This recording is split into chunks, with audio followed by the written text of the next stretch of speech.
Welcome, सुप्रभात। मैं नरेश भारद्वाज एक बार फिर स्टडी टाइम यूट्यूब चैनल पर आप सबका स्वागत करता हूं। तो पिछली वीडियो के अंदर हमने उच्चारण स्थान किया था और आज की हमारी कक्षा रहेगी वर्ण विचार भाग 7। आप देख रहे हैं तो इसके अंदर कुछ महत्वपूर्ण क्वेश्चन पूछे जाते हैं। जैसे आप स्क्रीन पे देख रहे हैं, अयोगवा क्या होता है, स्वर व्यंजन कितने हैं, आगत वर्ण, संयुक्त व्यंजन, प्रकंपित वर्ण, इन सब के बारे में जानकारी प्राप्त करेंगे। तो देखिए स्क्रीन पे आप देख रहे हैं वर्णमाला, ऊपर लिखा हुआ है वर्णमाला, वर्णों के व्यवस्थित समूह को वर्णमाला कहते हैं। यानी कि वर्णों का ऐसा समूह जो व्यवस्था में लिखा होता है, जो क्रम में लिखा होता है, उसको क्या बोलते हैं, वर्णमाला। और हमारी वर्णमाला के ये सब पार्ट हैं जो आप देख रहे हैं, स्वर व्यंजन, अयोगवा, संयुक्त व्यंजन, आगत वर्ण, उत्क्षिप्त वर्ण, प्रकंपित वर्ण, पार्श्विक वर्ण, अर्धस्वर, अनुस्वार, अनुनासिक और लुंठित वर्ण, ये सब भाग हमारी वर्णमाला के हैं। इस वर्णमाला के अंदर, इन भाग के अंदर आप पूरी वर्णमाला आपके सामने लिखी हुई है। सबसे पहला इसके अंदर क्वेश्चन है स्वर। स्वर और व्यंजन दोनों का हम पूरा वर्गीकरण कर चुके हैं। स्वर का 5 प्रकार से हम वर्गीकरण कर चुके हैं। व्यंजन और व्यंजन के भेद हम कर चुके हैं। उसके बाद स्वर व्यंजन का वर्गीकरण स्वर तंत्रियों में कंपन के आधार पर, प्राणवायु की मात्रा के आधार पर कर चुके हैं। यानी कि हमारा स्वर और व्यंजन का वर्गीकरण कंप्लीट हो चुका है। अब सबसे पहला तो क्वेश्चन ये बनता है कि वर्णमाला में वर्ण कितने हैं। देखिए जो प्राचीन हमारी देवनागरी थी उसके अंदर जो मूल वर्ण थे, आप देख रहे थे भी 11 स्वर और 33 व्यंजन, कुल कितने थे, 44। पहला क्वेश्चन तो ये है, स्वर कितने थे, 11, ऐसे लेकर औ तक, और 33 व्यंजन, कुल कितनी ध्वनियां मानी जाती थी, मूल वर्णमाला के अंदर 44 वर्ण ही माने जाते थे। लेकिन अब वर्तमान के अंदर जो माने जाते हैं वही ऐसे लेकर औ तक, ये 11 ध्वनियां तो हमारी क्या हैं, स्वर है। इसी प्रकार व्यंजन के अंदर जो 33 ध्वनियां थी, कैसे लेकर मैं तक, ये 25 ध्वनियां क्या थी, सपर्श। इनका नाम क्या था, सपर्श। 4 ध्वनियां अंतस्थ, 25 और 4 29, ये ध्वनियां 25 थी सपर्श। ये 4 ध्वनियां अंतस्थ और 4 ऊष्म, 25, 4 29 और 4 33, ये 33 व्यंजन माने जाते थे। लेकिन अब इस वर्णमाला में आप कुछ और जुड़े हुए देख रहे हैं। एक तो ये 2 ध्वनियां हैं, ये स्वर और नए स्वर मानी जाती है, नए व्यंजन, इनका नाम क्या है, अयोगवा। अब इनकी संख्या कितनी होगी, 11 स्वर और 2 ध्वनियां, ये अयोगवा। पहले इनको वर्णमाला में नहीं काउंट किया जा, गिना जाता था, लेकिन अब गिने जा, 2 क्या है, ये हमारी अयोगवा ध्वनियां हैं। उसके बाद ये 25 के बाद 2 ध्वनियां बीच में लिखी देख रहे हैं, अडय और ढय, ये कितने थे, पहले 25 और 2, अब इनकी संख्या होगी 27, 27 4 31 और 4 35। अब हम पूरे व्यंजन को इस तरीके से गिने तो कितने हो गए, ये 35 ध्वनियां होगी, 33 की बजाय अडय और 2 ढय, ये 2 ध्वनियां और इसके अंदर क्या होगी, मिल गई हैं। उसके बाद 2 ध्वनियां अयोगवा लिख दी। ये 4 ध्वनियां हैं अक्षय, त्रय, गैसरय। इनको भी हम पहले मूल वर्णमाला में नहीं मानते थे, अक्षय, त्रय, गैसरय, 4 ध्वनियां ये लिखी हुई हैं, ये 4। अब इनको हम काउंट करें, 35 और 11 46, 2 48 और 4 52।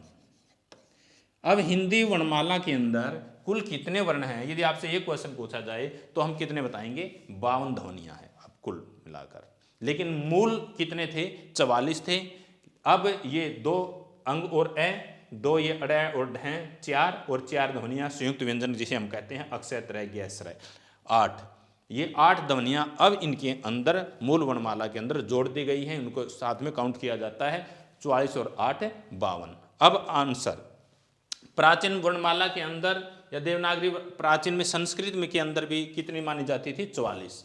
लेकिन अब हिंदी वर्णमाला के अंदर आंसर पूछे तो वर्तमान में कितनी मानी जाती हैं, 52 ध्वनियां मानी जाती हैं। पीछे देखिए स्वर वही 11 हैं, लेकिन 2 अयोगवा को काउंट नहीं किया जाता था, 2 ये जुड़ गए, और 33 व्यंजन के अंदर अडय और ढय, 2 ये ध्वनियां जुड़ गई, तो इनकी संख्या कितनी होगी, 35 और 4 ध्वनियां संयुक्त, और ये संयुक्त व्यंजन 52 ध्वनियां अब वर्तमान में वर्णमाला में काउंट की जाती हैं। तो ये क्वेश्चन था भाई कितनी ध्वनियां मानी जाती हैं। तो मैंने आपको बताया था स्वर और व्यंजन दोनों का वर्गीकरण हम कर चुके हैं।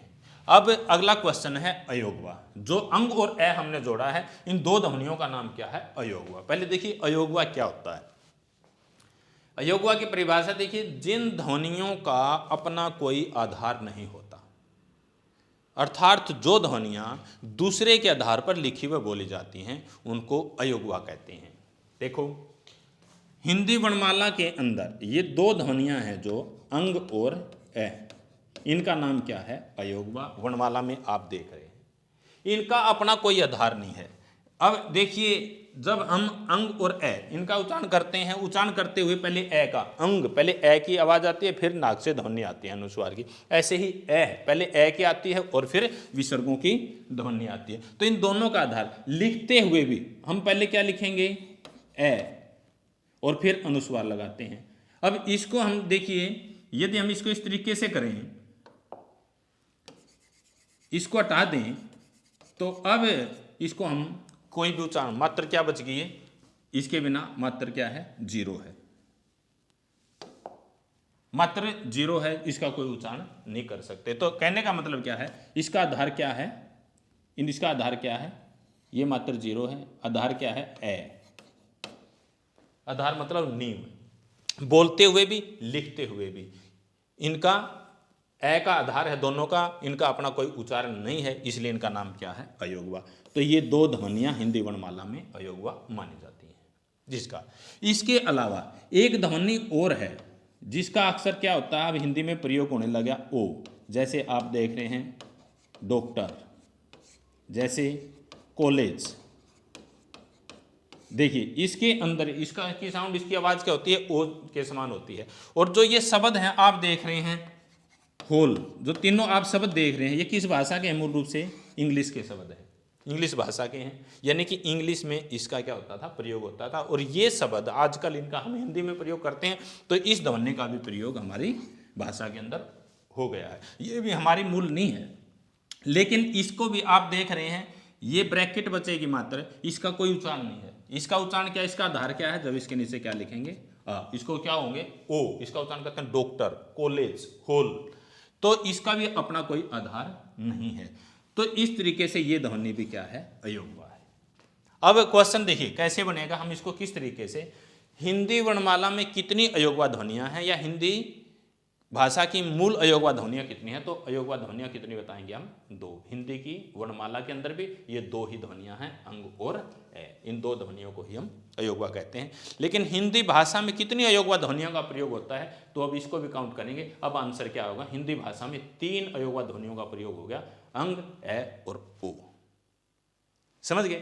तो ये ध्वनियां, ये पूछे ये ध्वनि किस भाषा की मूल रूप से है? ये हिंदी की नहीं है। ये किस भाषा की है? अंग्रेजी भाषा की से हमारी भाषा में आ गई है, इसलिए इसको हम मूल नहीं कह सकते। तो मूल अयोगवा ध्वनियां कितनी हमारी? 2 हिंदी, या ये पूछे हिंदी वर्णमाला में, या क्वेश्चन इस तरीके से पूछेगा हिंदी की मूल अयोगवा ध्वनियां कितनी हैं? तो अंग, ए ये 2 हैं। या हिंदी वर्णमाला में कितनी अयोगवा ध्वनियां हैं? तो ये 2 आंसर देंगे। हिंदी भाषा में कितनी अयोगवा ध्वनियों का प्रयोग होता है? तो हम आंसर क्या देंगे? 3। फिर ये ओ भी क्या है? अयोगवा। इसलिए इसको क्या बोलते हैं? अयोगवा। क्लियर? जिन ध्वनियों का अपना कोई आधार नहीं होता, जिसकी अपनी कोई नींव नहीं है, उन ध्वनियों को हम क्या कहते हैं? अयोगवा। अगला क्वेश्चन है पर चलते हैं, क्या है? संयुक्त व्यंजन। संयुक्त का क्या होता है? मिलकर बना हुआ। ऐसे व्यंजन जो मिलकर बने हुए हैं, ये मूल नहीं है। मैंने आपको बताया था मूल नहीं है। मूल आपको एक उदाहरण देके बताया था, जैसे दूध है, दूध में चावल डाल के खीर। खीर क्या है? संयुक्त है, मिश्रण है, यौगिक है। मूल क्या है? दूध है। तो इसी प्रकार ये हमारे मूल नहीं है। अक्षय, त्रय, ज्ञश्रय जो 4 लिखे हुए हैं। तो पहले तो परिभाषा देखिए, संयुक्त व्यंजन क्या होते हैं? जो ध्वनियां 2 व्यंजनों के योग से बनती हैं, 2 व्यंजनों के मेल से बनी ध्वनियों को संयुक्त व्यंजन कहते हैं। ये 4 ध्वनियां संयुक्त हैं, अक्षय, त्रय, ज्ञ, श्रय, मिलकर बनी है। अब कौन सी ध्वनि कैसे मिलकर बनी है? देखिए अक्षय ध्वनि का निर्माण कैसे हुआ है? क प्लस स से कौन सी ध्वनि बनती है? अक्षय। इसमें क और स का क्या है? योग है। त्रय ध्वनि तय प्लस रे से क्या बनती है? त्रय, अक्षय त्रय। ज्ञ ध्वनि जय प्लस य से क्या बनती है? ज्ञ। श्रय ध्वनि का निर्माण हुआ है स प्लस रे से। ये ध्वनियां 4 ध्वनियों में 2-2 व्यंजनों का क्या, वर्णों का क्या है? योग है। इसलिए इनको हम क्या कहते हैं? अयोगवा। देखिए, सॉरी, संयुक्त व्यंजन अक्षय कै प्लस से, तरह तै प्लस रे, गे जै प्लस ञ, श्रय सै प्लस रे। चारों का योग इस प्रकार से हुआ है। और पहला वर्ण क्या है, दो, मैं आपको फिर बता दूं, जो पूरी, जब दोनों ध्वनियों के अंदर स्वर होगा उसका मेल नहीं हो सकता, जिसको हम सामान्य भाषा में कहते हैं आधा वर्ण। पहला जो कै तय जय और सै, इसके नीचे क्या है, चिन्ह लगा हुआ है, इसको भाषा में बोलते हैं हलंत। हलंत का मतलब पहले बताया था मैंने क्या है, स्वर रहित। जब एक वर्ण हलंत होगा तभी क्या होगा, वो दूसरे के साथ मिल सकता है। तो कै और सै, कै आधा है और सै क्या है, इसमें पूरा है, यानी कि कै स्वर रहित है। इसको इस तरीके से आपसे पेपर में पूछेगा।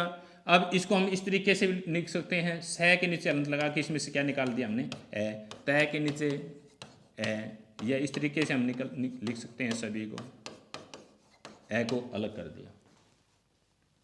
तो चारों ध्वनियों का निर्माण दो व्यंजनों के योग से हुआ है। पेपर में इस तरीके से आपसे पूछे, अक्षय ध्वनि का निर्माण, ऑप्शन ए कै प्लस सै ऐसे देगा, या कै के साथ कई बार दूसरा सै दे देगा, या कै को पूरा कर देगा, सै को अलंत कर देगा इस तरीके से, या पहले सै दे दिया सै प्लस कै। इस चीज का हमने क्या रखना है, ध्यान रखना है। या दूसरा तरीका क्या है, इसमें स्वर मिला के पूछेगा, अक्षय ध्वनि का निर्माण किन व्यंजनों, कै प्लस सै प्लस ए।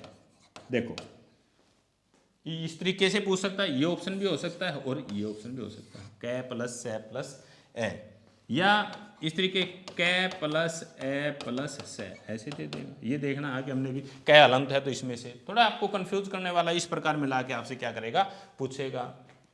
पहले ए कर देगा, ए प्लस कै प्लस सै, या इस तरीके से दे दिया, पहले सै दे दिया, सै प्लस ए, सै प्लस ए प्लस कै। तो इस चीज का हमने ध्यान रखना है, पहले कै फिर सै, और अलग भी दे सकता है ए निकाल के, और सै को पूरा भी दे सकता है, हमने इसमें कंफ्यूज नहीं होना है। तो कहने का मतलब क्या है, ये संयुक्त, संयुक्त यानी कि मिलकर बनी हुई ये चार ध्वनियां हमारी भाषा के अंदर अक्षय त्रय गे और श्रय, ये क्या है, संयुक्त हैं। तो चलिए आगे, अक्षय त्रय गे श्रय, 3-4 क्वेश्चन स्वर व्यंजन हम कर चुके थे, अयोगवार संयुक्त व्यंजन। अगला क्वेश्चन है हमारा आगत वर्ण। आगत, आगत का मतलब क्या हुआ है, आया हुआ। क्या है, आया हुआ। आ के सामने देखिए स्वर के आगे लिखा है आ, ओ, जो हमने अभी बताया था, ये क्या है, स्वर ध्वनि मानी जाती है। व्यंजन के अंदर कौन सी आगत है, जय और फय, इसके आगे लिखा हुआ है। आगत का मतलब होता है गया हुआ। गम धातु कथ प्रत्यय लगकर गत, गत का अर्थ होगा गया हुआ। आ उपसर्ग लगने के बाद अर्थ में परिवर्तन आ गया, आया हुआ। यानी कि ये ध्वनियां ऐसी हैं जो दूसरी भाषा से हमारी भाषा में आ गई, इसलिए इनका नाम क्या है, आगत। इनका नाम कहीं आगत, कहीं गृहीत वर्ण भी कहते हैं। आगत का एक नाम क्या है, गृहीत, यानी कि दूसरी भाषा से गृहीत का मतलब हो गया ग्रहण की हुई। कई बार आगत के स्थान पर गृहीत वर्ण कौन से हैं ऐसे पूछ लेता है, यानी कि ग्रहण की हुई ध्वनियां, वो भी गृहीत और आगत एक ही हैं। क्या परिभाषा देंगे, जो ध्वनियां विदेशी भाषाओं से या अन्य भाषा से हिंदी भाषा में आ गई हैं उन्हें आगत वर्ण कहते हैं। हिंदी के अलावा जो अरबी, हमारी भाषा अनेक भाषाओं के संपर्क में आई, अरबी, फारसी, उर्दू, अंग्रेजी, स्पेनिश, फ्रांसीसी, सबके संपर्क में आई, और उनसे किसी भाषा से कोई अन्य वर्ण आ गया, जैसे ओ ध्वनि अभी बताई थी वो इंग्लिश से आई है, लेकिन जो ध्वनियाँ विदेशी भाषाओं से हिंदी भाषा में आ गई हैं उन्हें आगत वर्ण कहते हैं। और ये दो ध्वनियाँ हैं जो आपके सामने लिखी हैं, जय और फय, इनको क्या नाम दिया गया है, आगत। आगत मतलब आई हुई। ये इस प्रकार की दो ध्वनियाँ आप हमारी वर्णमाला में भी देख रहे हैं, एक जय लिखा हुआ है और एक फय लिखा है, लेकिन इसमें और इसमें क्या अंतर है, इनके नीचे एक चिन्ह है।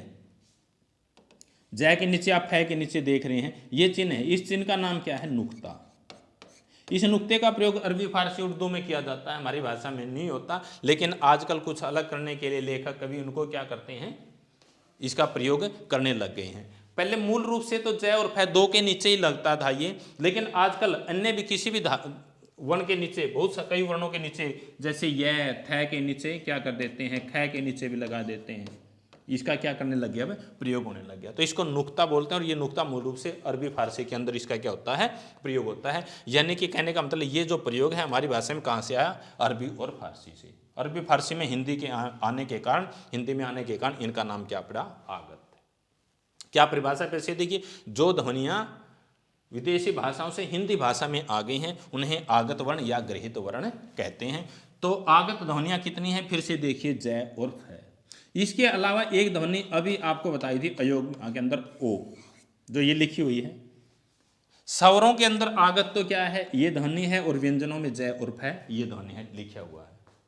फिर से ये पूछे, वैसे काउंट दो ही की जाती हैं हिंदी में, कितनी आगत ध्वनियों का प्रयोग होता है, दो ही काउंट की जाती हैं, जय और फ। अब कई बार पेपर में ये पूछ ले जिस प्रकार इनमें से आगत ध्वनि कौन सी नहीं है, यदि ऐसे दे दिया आ ज फ इस प्रकार, या कोई सामान्य ध्वनि कौन सी नहीं है, तो अब आंसर ये देंगे, इसको भी हम क्या मानेंगे, आगत। क्योंकि ये भी आई है, ये भी आई है, ये अरबी फारसी से आई है तो ये अंग्रेजी से आई है, तो ये भी आगत है और ये भी आगत है। तो तीन आगत ध्वनियों का क्या होता है, प्रयोग होता है। तो आगत का समझ गए होंगे, जो अन्य भाषाओं से हिंदी भाषा के अंदर आ गई हैं उन्हें आगत कहते हैं। जय और फ मूल रूप से ये दो ध्वनियाँ क्या हैं, आगत व्यंजन है। आगे चलते हैं, अगला क्वेश्चन है उत अक्षिप्त वर्ण। पहले इसका अर्थ देखिए, उत का अर्थ होता है उठना, अक्षिप्त का अर्थ होता है गिरना, जीव का तुरंत उठ के गिरना, जिसके अंदर जीव क्या करती है, तुरंत उठती है और गिरती है। तो ये जो ध्वनियाँ इसके आगे लिखी हैं अडय और ढह, ये जो लाल स्याही में वर्णमाला के अंदर आप देख रहे हैं, इसलिए इसको अलग चिन्हित किया गया है, अडय और ढह, ये क्या मानी जाती हैं, उत अक्षिप्त है। उत का अर्थ उठना। अब पहले तो देखिए, इसको आप ये समझें, उच्चारण स्थान किया था हमने पिछले लेक्चर के अंदर, ये ध्वनियाँ हैं, जो ये वर्ग है पूरा, ये क्या है, टवर्ग, इसका उच्चारण स्थान है मूर्धा।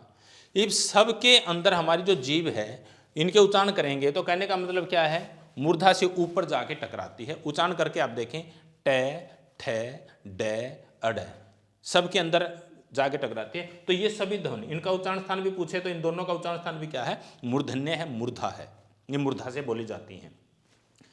तो अब ये भी सभी मूर्धा से बोली जाती हैं, लेकिन इनको उत्क्षिप्त क्यों कहा गया है। जैसे परिभाषा, जिन ध्वनियों के उच्चारण में, परिभाषा समझे ध्यान से, जिन ध्वनियों के उच्चारण में जीभ मूर्धा से टकराकर तुरंत नीचे गिर जाती है तो उन्हें उत्क्षिप्त वर्ण कहते हैं। मैंने फिर से अर्थ बताया था, उत मीनिंग उठना, अक्षिप्त का अर्थ होता है गिरना, जीभ का तुरंत उठना और तुरंत गिरना, इसलिए इनका नाम क्या है, उत्क्षिप्त।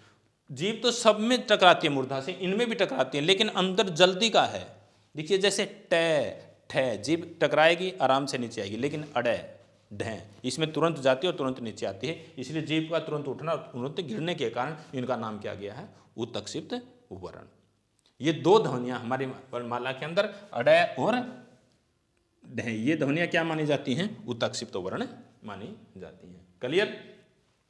उत का अर्थ उठना, अक्षिप्त, जीभ का तुरंत उठना और तुरंत गिरना, इन ध्वनियों को उत्क्षिप्त वर्ण कहते हैं। और इस अपरसों के अंदर जो 25 से जो 27 मैंने आपको बताया था, पहले वर्णमाला में इनको काउंट नहीं करते थे, 25 हमारे सप्रस ध्वनियाँ थी, अब दो इनको मिलाकर ही ध्वनियाँ कितनी बन गई, 27, और 4 अंतस्थ बताए थे, 4 ऊषम, 27 4 31 और 4 35, अब 35 इस प्रकार से इनकी संख्या हो गई है। तो संयुक्त व्यंजन 4 आगत वर्ण क्या थे बताए थे आपको, तो जय और फ ये दो ध्वनियाँ क्या हैं, आगत हैं। उत्क्षिप्त अडय और ढ, ये दो ध्वनियाँ क्या है, हमारी उत्क्षिप्त हैं, इनके उच्चारण के अंदर भी अंतर आता है, आगत के अंदर भी। ये नहीं है कि भाई जय और फ के उच्चारण में अंतर नहीं है, जिस प्रकार हम इसका प्रयोग करते हैं, जैसे एक शब्द के अंदर प्रयोग करके मैं दिखाता हूं, सजा और सजा, जिसके नीचे इन दोनों के अंतर क्या, केवल इसी चिन्ह का तो है, इसी नुक्ते का अंतर है बस। इस सजा का अर्थ क्या होगा, दंड, ये सजा क्या है, नहीं सॉरी, सजा का अर्थ है संवरना, सजना संवरना, ये सजा का अर्थ क्या है, दंड। देखो इस नुक्ते से ही, इस चिन्ह से ही क्या होगा, इसके अर्थ में अंतर आ गया। तो इस प्रकार ये ध्वनियाँ क्या थी, हमारी आगत ध्वनियाँ थी। चलिए क्लियर करते हैं। अगला क्वेश्चन हमारा परकंपित वर्ण। परकंपित, कंपन का होता, कंपित का मतलब होता है कंपन होना, कंपित मीनिंग कंपन होना। कंपन किस में होता है, देखिए परिभाषा प्रकंपित वर्ण कौन सा है, आगे आप देख रहे हैं रै, रै ध्वनि को आपसे पेपर में पूछा प्रकंपित ध्वनि कौन सी है, रै। उत्क्षिप्त वर्ण कौन सा, अडैड है। आगे ध्वनियाँ कौन सी हैं, संयुक्त ध्वनियाँ कौन सी हैं, इस तरीके से पूछेगा।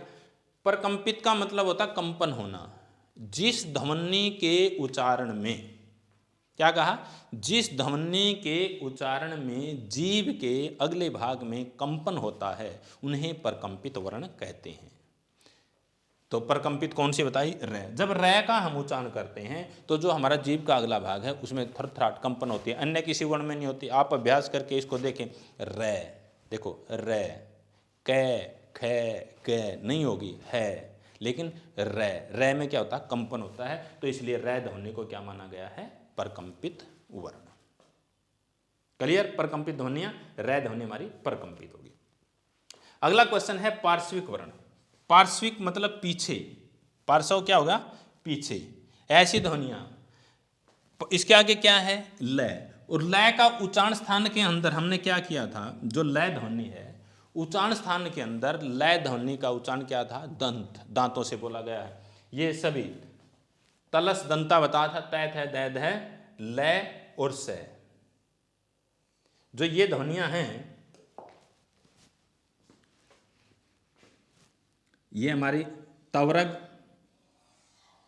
लय और से, ये सभी ध्वनियां किससे बोली गई थी, कहां से इनका उच्चारण हुआ, दांतों से।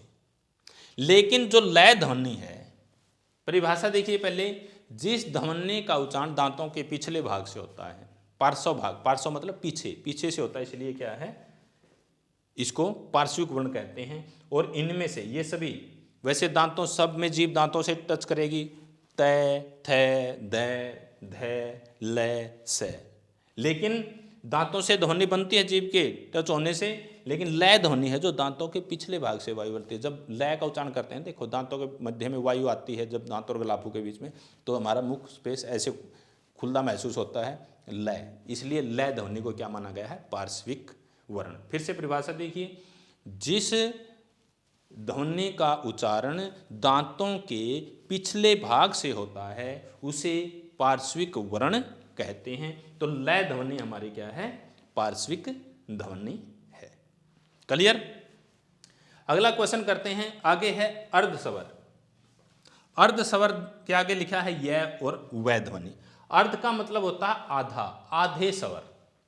कौन सी ध्वनियां हैं ये, जिनको आधा स्वर कहा जाता है। यह और वैसे तो व्यंजन है, लेकिन इनको अर्धस्वर नाम दिया गया। क्यों दिया गया है, अर्धस्वर क्यों कहा गया है, पहले इसकी परिभाषा देखिए।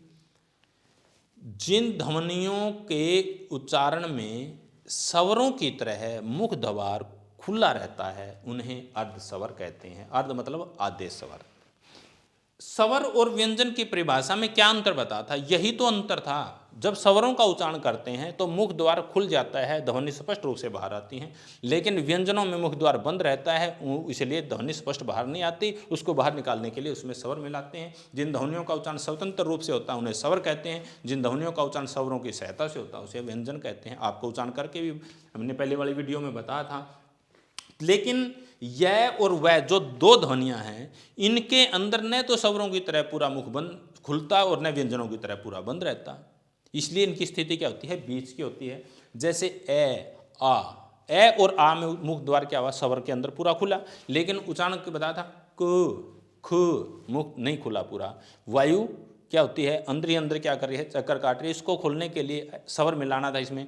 फिर अब ए मिलने के बाद आवाज क्या होगी, कै, ए के साथ, ए के साउंड के साथ मुख द्वार क्या होता है, खुल जाता है। इसलिए अंतर ये था कि जिसमें मुख द्वार स्वरों की सहायता से खुलता है, व्यंजन ध्वनियां बाहर निकलती हैं, उन्हें व्यंजन कहते हैं। लेकिन व्यंजनों में यह और वह, ये दो ध्वनियां ऐसी बताई थी। देखो को क्या था, को, लेकिन यो, इसमें मुख क्या हुआ, खुला उसकी अपेक्षा। तो यह और वह में अपेक्षाकृत व्यंजनों से अधिक मुख खुलता है, और न तो स्वरों की तरह पूरा खुलता है न व्यंजनों की तरह बंद रहता है, इसलिए इनको यह और वह को क्या कहते हैं, अर्धस्वर। परिभाषा ये दी थी, जिन ध्वनियों के उच्चारण में मुख द्वार स्वरों की भांति खुला रहता है उन्हें अर्धस्वर कहते हैं। यह और वह ध्वनियाँ क्या हैं, अर्धस्वर यानी कि आधे स्वर। लेकिन देखिए वैसे यह व यह रह लय वह, ये चारों जो हमारा एक नाम इनका क्या दिया था, अंतस्थ। ये चारों ध्वनियाँ ही अर्धस्वर मानी जाती हैं। इनको सब कुछ व्याकरणकार इनको चारों को ही क्या मानते हैं, अर्धस्वर मानते हैं। लेकिन मुख्य रूप से दो अर्धस्वर कौन सी हैं, यह और वह ही हैं। अब कई बार क्वेश्चन में क्या पूछेगा आपसे, ये पूछ लेता है अर्धस्वर ध्वनियाँ कौन सी होती हैं।